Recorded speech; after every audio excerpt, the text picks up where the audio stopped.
Straight from the floor of the House is the Treasurer, Scott Morrison. Thank you very much for racing straight up. G'day, Leigh. When we look at the key economic data, inflation, growth, spending, the deficit, don't voters have to ask themselves, what has been the point of 3 years of this government? We've made enormous strides over the last 3 years, in particular ensuring 300,000 jobs were created last year. In the last 18 months, 50,000 young people, more than 50,000 young people have been able to find employment. Youth unemployment today is lower than it was at the last election.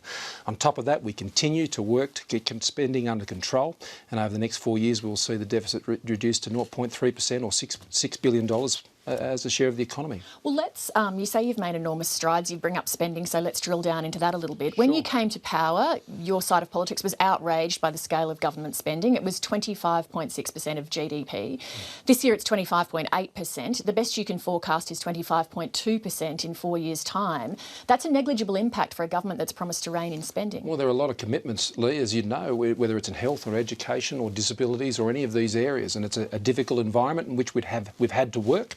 Whether it's the impact on revenues of whether it be in the past, parameter estimates around iron ore prices, they've improved in these most recent times, but our nominal GDP growth has been very flat and very weak, and that's had a very significant impact on revenues. But the expenditures, we've sought to pass major changes, whether it's in the welfare area or in health and other places. We've obviously had our frustrations with that, and I think that's one of the key issues the Australian people will be able to make a judgment on at this next election. Well, Treasurer, you've been in power though for 3 years. You say you're reducing, but actually when you look at the cold hard figures of spending as a percentage of GDP, it's gone up from what it was, and it's planned to come down. Well, when I took over this job, we were heading to 26.2. In the budget I announced tonight, it's at 25.8. And at the end of the forward estimates, as a result of the decisions that we've taken, it'll get to 25.2. In this budget, we have not spent more than we have saved. In fact, we've got a $3 billion contribution in net terms of spending less than we have saved. In addition to that, net overall over the budget and forward estimates on policy decisions, the budget improves by a further $1.7 billion. So we are not spending more than we save, Leigh, and we are certainly not increasing the tax burden on the Australian economy, which is the worst thing you could do at a time of such sensitive transition. All right, let's take another budget staple, the size of the deficit. How is it that 3 years ago the Coalition was outraged by Labor's inability to return to surplus, and yet today, unapologetically, it's deficits as far as the eye can see?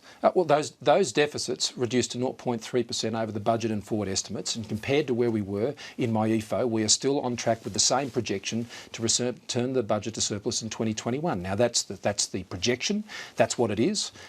If estimates and parameters change, then we're obviously hostage to those events. But on the spending and on the tax arrangements we've put in place, that is the current projection. Now that is a sustainable path towards budget balance. Sorry to interrupt, because it is a projection, but if we look at your record in office, year one deficit, 37 billion, year two, 39 billion, year three, 37 billion. So why should voters trust any more promises about deficit reduction based on your record in office thus far? What they can see in this budget is a clear national economic plan which sets out the spending measures, sets out the taxation measures, and reduces the deficit to 0.3% over the budget and forward estimates. You've been in power for 3 years though, so why hasn't that been in place from the beginning? There have been many challenges, as you know, Leigh, but the plan we've set out tonight ensures that we continue to move the budget back to balance over the budget and the forward estimates. And that's based on the disciplines of not spending more than you save. Now, that is clear in this budget, and those figures are there to see. Since the Abbott Turnbull government was elected, you've been talking about the need to make a transition from the mining boom. And yet in these budget papers, Treasury and the Bureau of Statistics warned that non-mining businesses have yet to commit to significant new investment plans. That's true. Well, again, I ask, what's the point of a coalition government if you can't stimulate business investment? That is why we've outlined the 10-year enterprise tax plan tonight, Leigh. That is exactly why, because the key things that are going to drive our economy, in the past, over the last 12 months, we've seen very strong household consumptions. We've had dwelling investment being a positive contribution to GDP, and we've also had the net export sector also making a contribution this year. But you're right, the non-mining investment side of the equation is the thing that we have to boost. And that's why you would have an enterprise tax plan which reduces the tax burden, particularly on small to medium-sized businesses, who are the ones we want to make that investment. But again, I hate to sound like a broken record, but you've been in power for 3 years, so why haven't we seen business investment pick up over that period of time? It's a difficult economy, Leigh, and that's why you need to put out the enterprise tax plan that we've announced tonight. That's why what you do by ensuring you're cracking down on multinationals and you're removing access to the generous superannuation concessions to the top 4%. I mean, tonight we have changes to superannuation which will ensure we can raise $6 billion from the top 4% of those with superannuation funds and invest that money back in the earning economy with tax cuts and widening the middle income tax bracket and tax cuts for small and medium-sized businesses so they can get on and invest and employ. You're pinning a lot on achieving growth, and yet in these budget papers, Treasury is warning that low inflation, low wage growth and low productivity, which are all factors that Australia currently has, are a major threat to the growth outlook. Well, of course they are, and that's why the enterprise tax plan and the other tax measures in this budget have been modelled to show a 1% increase in GDP, that's $16 billion. But are you not being a little bit optimistic when you look at those other factors I've just outlined? I don't think we believe we are. I mean, over the projections, they're consistent, whether you're looking at our projections on China and their growth, and that's consistent with what's happening with other international forecasters. We've actually revised down the nominal and real GDP figures in the current forecasts. In the December update, we had a very candid reassessment of those forecasts, pulling the projections down from 3.5% to 3%. And we've had with the change between MyOFO and now, very little impact on the net impact of parameter estimates over that time. You take, say, productivity, though. You say you're not being overly optimistic. In these budget papers, Treasury's warning I'd say we're being realistically optimistic. Well, like the Australian people. 300,000 jobs and 3% real growth last year, which means we're growing faster than the United Kingdom, the United States, twice as fast as Canada, up there with South Korea. I'm not as pessimistic as your questions suggest you may be. Very clear that there are significant risks on the downside. Take productivity, for example. The Treasury is saying that the country needs to lift annual productivity growth from 1.6% to 2.4% if Australians want to enjoy the same living standards. It notes that that would be greater than the lift caused by the major economic reforms of the 80s and 90s. True. And yet, where is your economic reform in this budget that in any way rivals those reforms that were introduced in those years? Last year, we already announced, as a Turnbull government, we announced the adoption of the Harper reform process. Now, you're right, the Hilmer reforms increased GDP by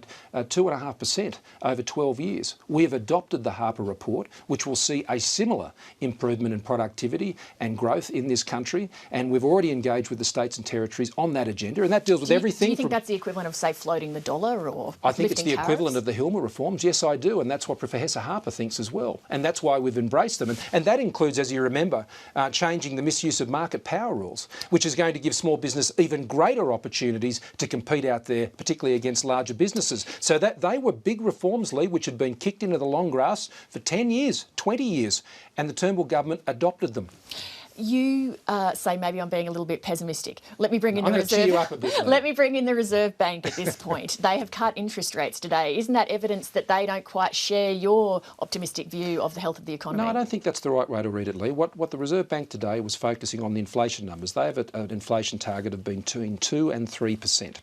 And looking at that inflation target and where the most recent inflation numbers have come in, they've formed an assessment. They are now in a position to make the change to rates that they have. And they've been able to do it because their view is after the changes that the banking regulator, APRA, in late last year made, which has cooled off what we've seen in some of the hotter running housing markets, they feel they can now make that change to rates without seeing that overheating return. So what the bank has done today has been very much about inflation, but the Reserve Bank governor was very clear that he was saying that the economy is transitioning well, and in all of my discussions with him, that has been reflected in that discussion. Okay, one final question before we let you go. We are about to go to an election. On the economic data, very little has changed over the 3 years of this coalition government, despite your promises before the election that you would tackle the so-called budget emergency. Why then should you be re-elected? We've got a national economic plan for jobs and growth to support a strong new economy in the transition from the mining investment boom to the more diversified new economy.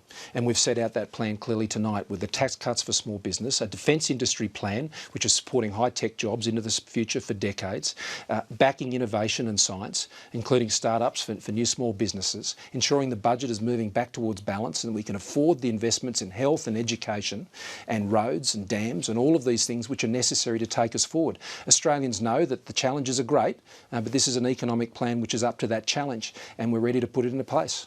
Treasurer, thank you very much for coming in this evening. Thanks a lot, Leigh. It's good to be with you.